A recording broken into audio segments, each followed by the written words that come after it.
I believe, and I pray especially as to why God is allowing, and I have to admit that things like this pandemic have been, as I say, not sent by God. I don't believe God has sent it, but it's been permitted, and I think it's permitted for a reason. Just as here, this whole episode, the 3 years of the drought, has been in order that finally the people may come to a decision who they will serve. These false gods set up by Ahab that they're worshipping, or the true God who they really know. And the thing is this, that in our nation and in many other nations, people really know the truth. People realize.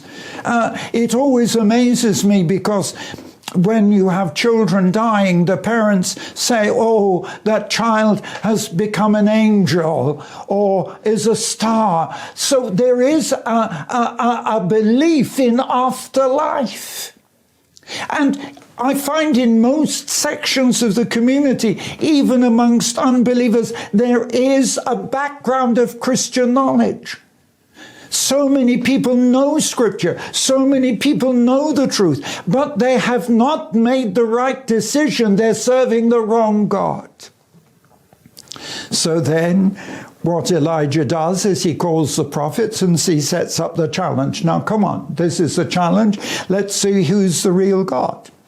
And he said, the God that answers by fire is the real God. And he let the prophets of Baal go first. And, they set up the sacrifice and they prayed and they cut themselves and they did all their exercises. And there was no answer. And Elijah rebuked them and said, your God, he's on holiday, or your God, he's away hunting. Keep on calling and keep on calling. But there was no answer because those gods have no life, no power, and cannot answer. And then what Elijah did was, he took the sacrifice and he put the wood and the stones and the oxen on the sacrifice.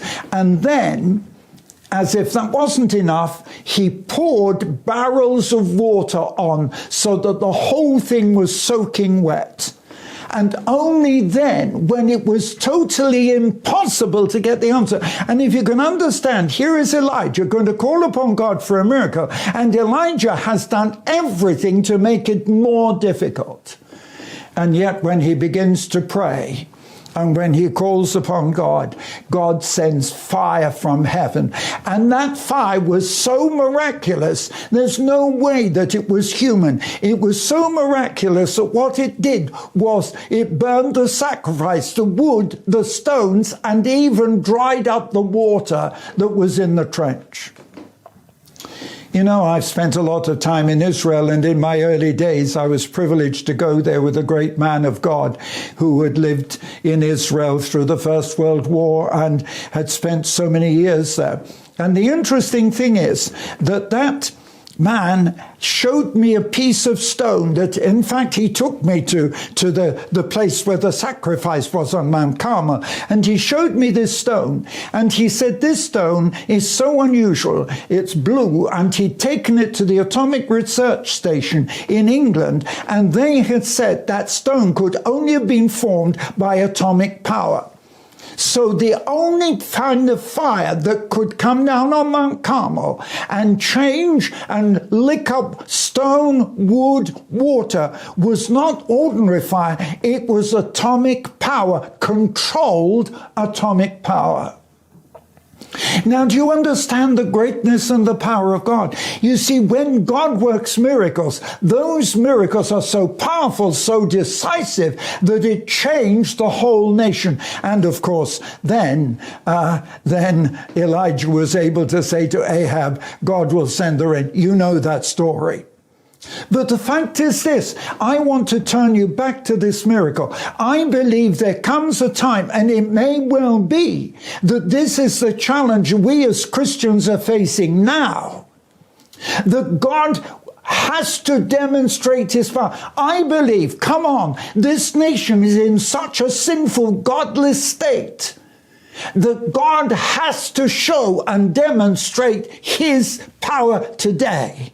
And I believe that that's what we have to do. As Christians, I know we're praying, but we have to accept a challenge. And this is what's in my heart. And this is what I'm praying over at the moment. It is a challenge to call upon God to do something so incredible, so miraculous, that there is no question only God could do it.